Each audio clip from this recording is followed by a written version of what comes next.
सैलाबी रैला झंग और चिन्योट की तरफ बढ़ने लगा। बंद तोड़ने के बायस पानी देही इलाकों में दाखिल दर्जनों गांव डूब गए। फैसलाबाद सरगोदा रोड पर पानी आ गया।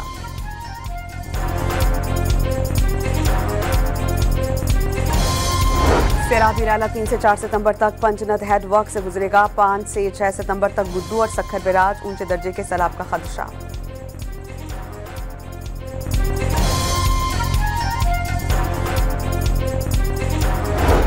वज़ीर आज़म शहबाज शरीफ से ईरानी सदर मसूद पज़ेश्कियान का टेलीफोनिक राबता।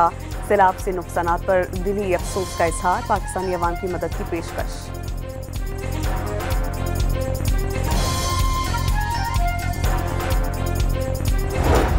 एशियाई तरक्याती बैंक सैलाब मुतासरीन की मदद के लिए हंगामी तौर पर $30 करोड़ देगा। बैंक के सदर का लाहौर में सैलाब से मुतासरा इलाकों का जायजा।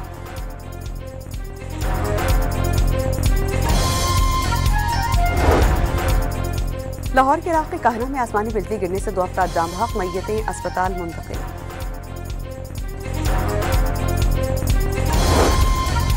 रावलपिंडी इस्लामाबाद के मुख्तलिफ इलाकों में हल्की बारिश से मौसम खुशगवार। शेखुपुरा में मूसलाधार बरसात।